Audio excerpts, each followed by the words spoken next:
Bismillahirrahmanirrahim. Assalamualaikum warahmatullahi wabarakatuh. Selamat datang Pak Wijianto ya.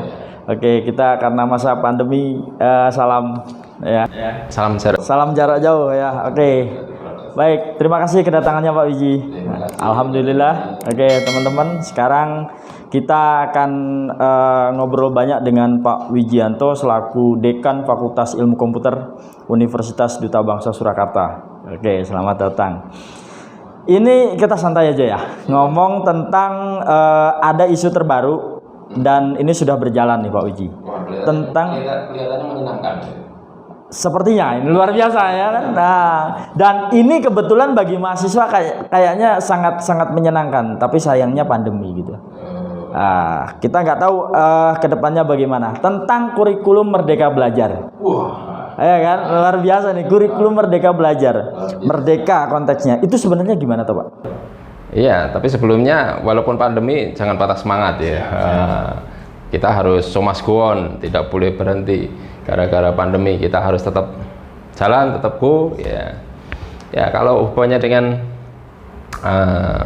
kurikulum Merdeka Belajar, ya, Merdeka Belajar, jadi itu sebenarnya sesuatu hal yang sudah sering didengar gitu kan. Tentu juga teman-teman mahasiswa juga sudah sering mendengar apa itu kurikulum Merdeka Belajar. Jadi pada intinya mahasiswa diberikan kebebasan untuk memilih atau mencari atau mengikuti kegiatan kuliah-kuliah itu tidak harus di kampus. Iya. Di luar boleh. Tidak harus di kampus. Tidak harus di kampus. Ya, tidak harus di kampus. Jadi ada beberapa tempat tentunya juga dengan tempat-tempat tertentu yang bisa dipertanggungjawabkan. Gitu ya. Jadi mereka bisa mengambil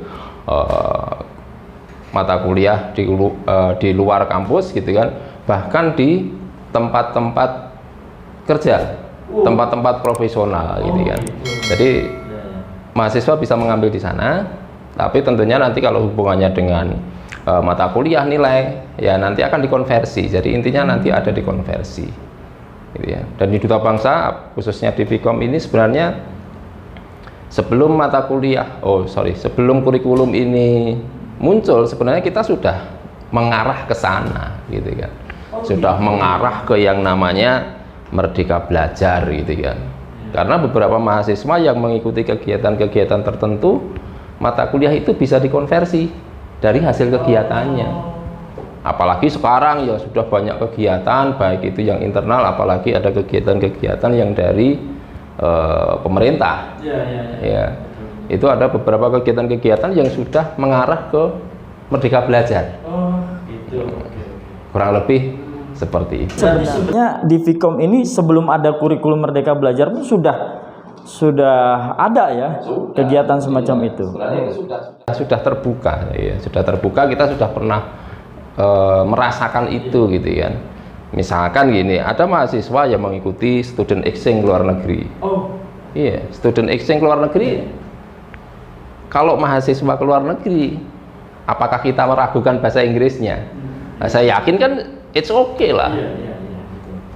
Saya yakin sudah di atas rata-rata. Lah itu bisa dikonversi ke mata kuliah bahasa Inggris. Ya, kan bisa kan? Nah, seperti itu. Nah, keuntungannya kalau dibanding dengan kurikulum yang lama ya, dengan kurikulum Merdeka Belajar ini utamanya bagi mahasiswa kan. Ini keuntungannya apa? Ya, kalau bicara keuntungan, kalau setiap kurikulum pasti punya yang namanya keunggulan masing-masing ya. Tapi kebetulan ini kurikulum Merdeka Belajar, kurikulum ini didesain adalah untuk mengikuti perkembangan. Ya, jadi mau tidak mau di era digital, di era 4.0 atau bahkan nanti 5.0 dan seterusnya, ya kurikulum ini harus mampu mengadopsi segala peluang yang ada di era ini gitu ya. Jadi kalau secara khusus ke mahasiswa tadi, mahasiswa bisa mengambil kegiatan-kegiatan di luar, tapi kalau misalkan kalau tentunya yang ini ya yang resmi dan dapat dipertanggungjawabkan itu kalau di Vkom misalkan atau di UDP pada umumnya ada KKN, kemudian ada namanya kerja praktek, misalkan sebagai contoh kerja praktek di sana, kemudian ada diberi tugas membuat proyek sistem tertentu, itu kan sudah praktek yang sangat luar biasa.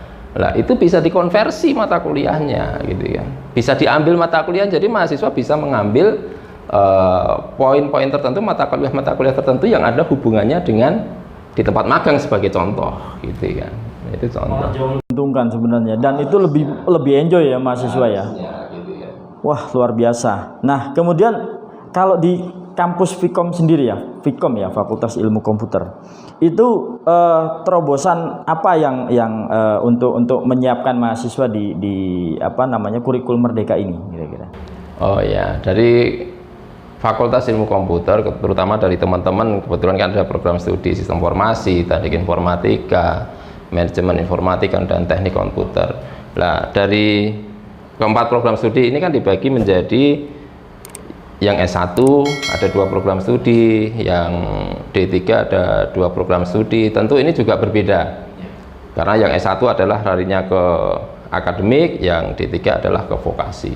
Tentu ini juga ada perbedaan perlakuan, ya, bukan perlakuan ya, maksudnya perbedaan tujuan dari setiap program studi pasti punya karakteristik masing-masing. Nah, kita sudah siapkan di sana beberapa tempat ya, beberapa stakeholder kita yang sudah kerjasama. Jadi kita siapkan tempat-tempat yang sudah kerjasama dengan kita, di mana nanti mahasiswa ini bisa terjun ke sana.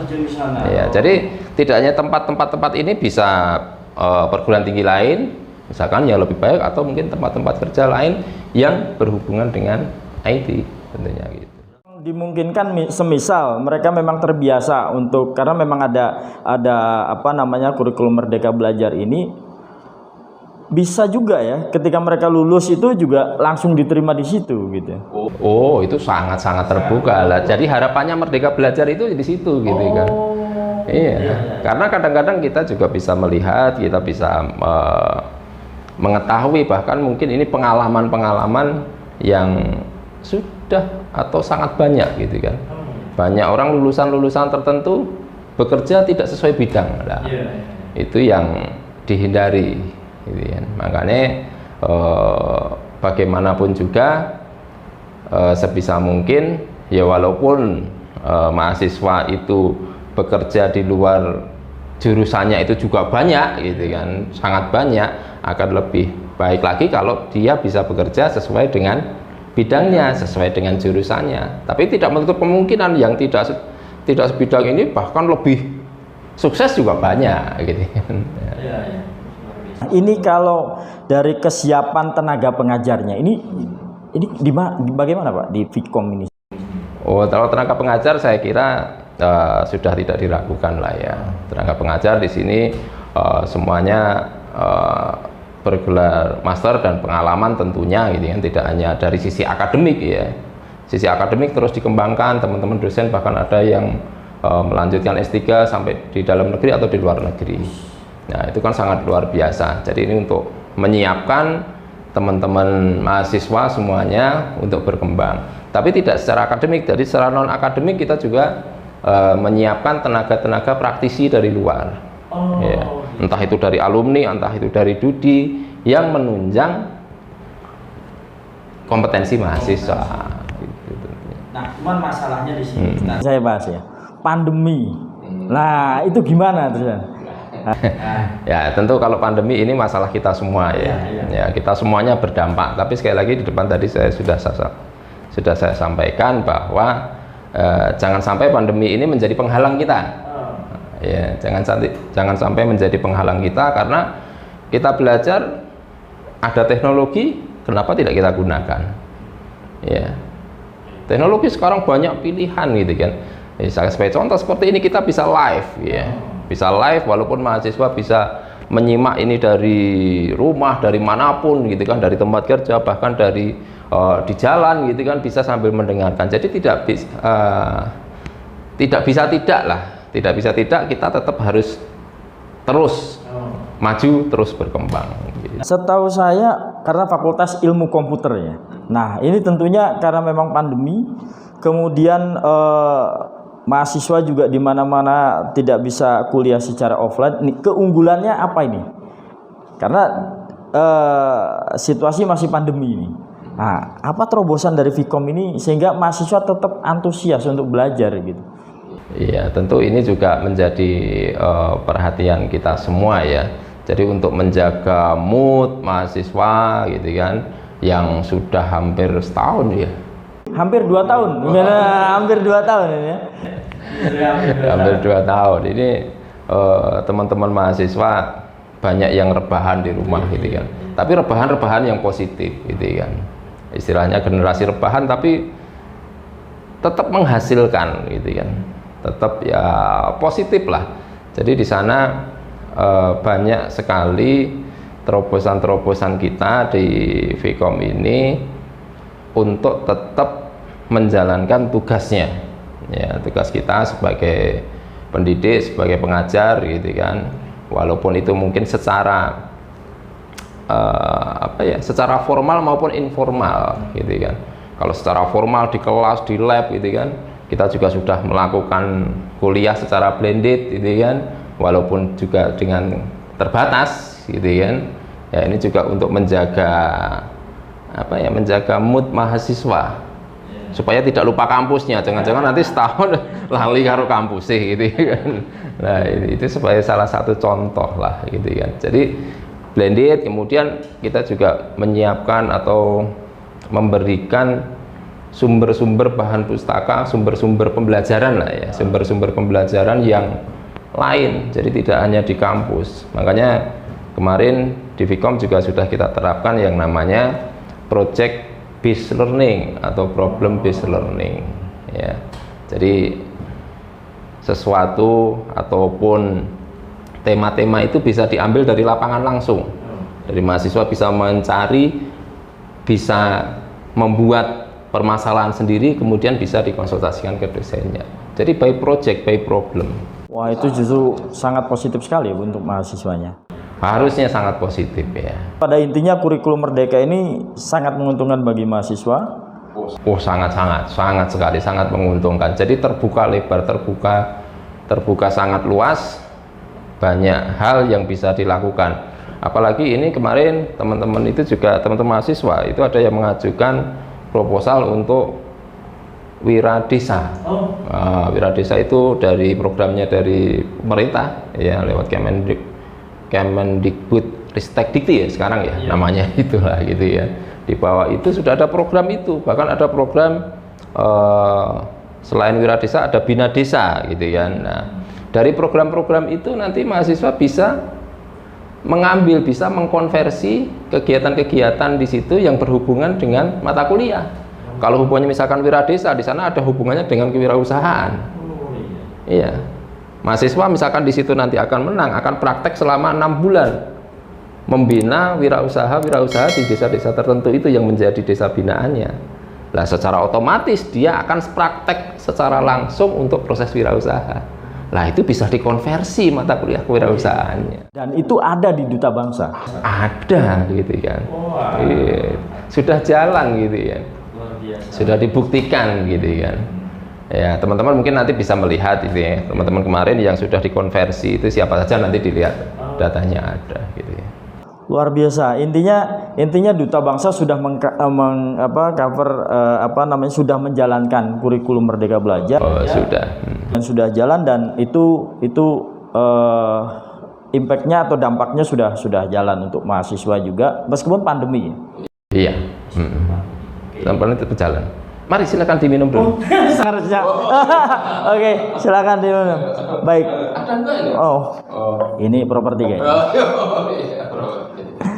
Baik, intinya itu. Kemudian ini bagi mahasiswa yang masih rebahan nih di rumah nih ya. Kira-kira apa pesan untuk mereka sehingga mereka bisa menyerap semua kurikulum Merdeka Belajar tentunya ya, sehingga mereka bisa dipakai di industri, karena memang dalam perjalanan kuliahnya sepertinya banyak sekali kegiatan-kegiatan yang memang bisa mereka lakukan untuk industri gitu. Kira-kira apa pesannya untuk mahasiswa yang menjalankan kuliah secara online ya. Baik, untuk teman-teman mahasiswa semuanya ya gitu kan. Jadi kita tahu bersama lah.